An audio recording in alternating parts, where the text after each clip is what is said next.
पश्चिम बंगाल के चुनावी दंगल में आज पहले चरण की वोटिंग के बाद दूसरे चरण का शो अपने चरम पर है। सत्ता की चाबी हासिल करने के लिए बीजेपी ने अपनी पूरी ताकत झोंक दी है और इसी कड़ी में गृह मंत्री अमित शाह बंगाल के दौरे पर पहुंचते हैं, जहां हुगली से लेकर उत्तर 24 परगना तक मैराथन रैली और रोड शो करते हुए नजर आए।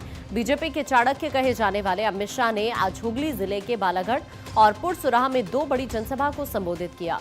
हुगली के बालागढ़ और पुरसुराह में दो बड़ी जनसभाओं से शाह ने साफ कर दिया कि बीजेपी इस बार बंगाल में आर पार की लड़ाई के मूड में है। दोनों जगहों पर रैलियों में शाह ने सीधे तौर पर ममता सरकार को निशाने पर लिया। शाह ने टीएमसी पर हिंसा, भ्रष्टाचार और घुसपैठ को बढ़ावा देने के आरोप लगाए और कार्यकर्ताओं को साफ संदेश दिया कि अब मुकाबला निर्णायक होगा। शाह ने कहा कि बीजेपी सरकार बनने पर बंगाल में घुसपैठ बंद होगी।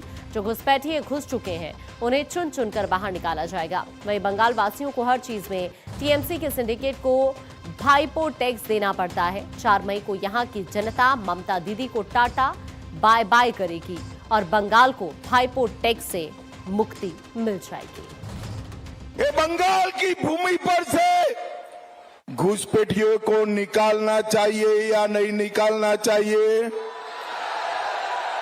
दीदी लोग भी बताए, निकालना चाहिए या नहीं निकालना चाहिए? क्या दीदी निकालेगी? जरा जोर से बोलो, दीदी निकालेगी? भाईपो निकालेंगे? अरे सुमना को विधायक बना दो, हम चुन चुन कर घुसपैठियों को निकालने का काम।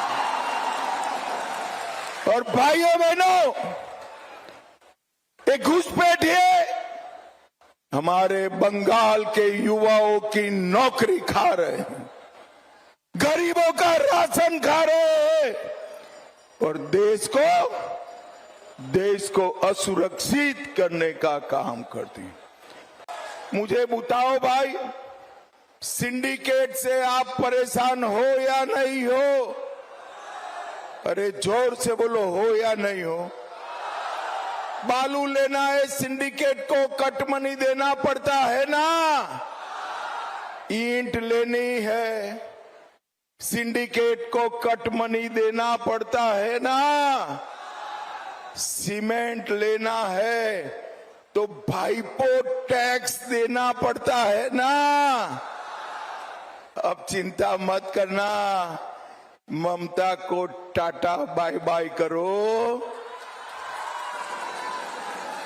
आप ममता को टाटा बाय बाय करो, सिंडिकेट वालों को उल्टा लटका कर सीधा करने का हम काम करें। शाह के भाषण का सबसे आक्रामक हिस्सा वो था जब उन्होंने विपक्ष को सीधी चेतावनी दी। ये सिर्फ बयान नहीं बल्कि चुनावी रणनीति का हिस्सा है। दरअसल हुगली जिला बंगाल की सियासत में बेहद अहम माना जाता है। यहाँ की सीटें सत्ता की चाबी बन सकती हैं। अब ऐसे में शाह का यहाँ दो रैलियां करना ये दिखाता है कि बीजेपी इस बेल्ट को लेकर कितनी गंभीर है। राजनीतिक जानकार मानते हैं कि शाह का आक्रामक अंदाज बीजेपी कैडर को ऊर्जा देने और वोटर्स को ध्रुवीकरण की तरफ ले जाने की कोशिश है। शाह ने चुनावी मास्टर स्ट्रोक भी चला और कहा कि बंगाल में बीजेपी सरकार बनते ही हर महीने बंगाल की माताओं बहनों के खातों में 3,000 रुपए डाले जाएंगे और उन्हें सरकारी बसेस में पैसे भी नहीं देने पड़ेंगे। इसके साथ ही किसानों की सम्मान निधि 6,000 से बढ़ाकर 9,000 करने का भी उन्होंने वादा किया। इतनी बड़ी संख्या में आए हैं दीदी लोग, भाजपा सरकार बना दो, हर महीना आपके अकाउंट में 3,000 रुपया भाजपा सरकार भेज देगी। अरे युवा कब का नारा लगा रहे हैं?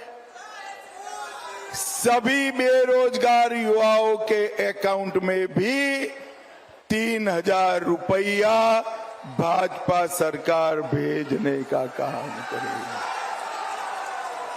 किसानों की किसान सम्मान निधि 6,000 से बढ़ाकर 9,000 करेंगे।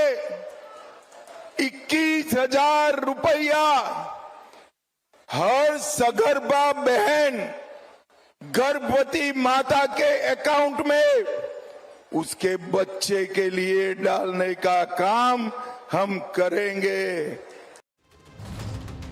वहीं टीएमसी भी इस चुनौती को हल्के में लेने के मूड में नहीं है। आने वाले दिनों में सियासी टकराव और तेज होने के संकेत साफ है। हुगली से साफ है कि बंगाल की लड़ाई अब और ज्यादा आक्रामक होती जा रही है। जहां एक तरफ गृह मंत्री ने मोर्चा संभाल लिया है, तो वहीं दूसरी तरफ टीएमसी भी पूरी ताकत के साथ जवाब देने की तैयारी में है। तो बंगाल में चुनावी जंग अब पूरी तरह से तेज हो चुकी है। शाह के तेवर ये बता रहे हैं कि बीजेपी इस बार कोई कसर नहीं छोड़ना चाहती है।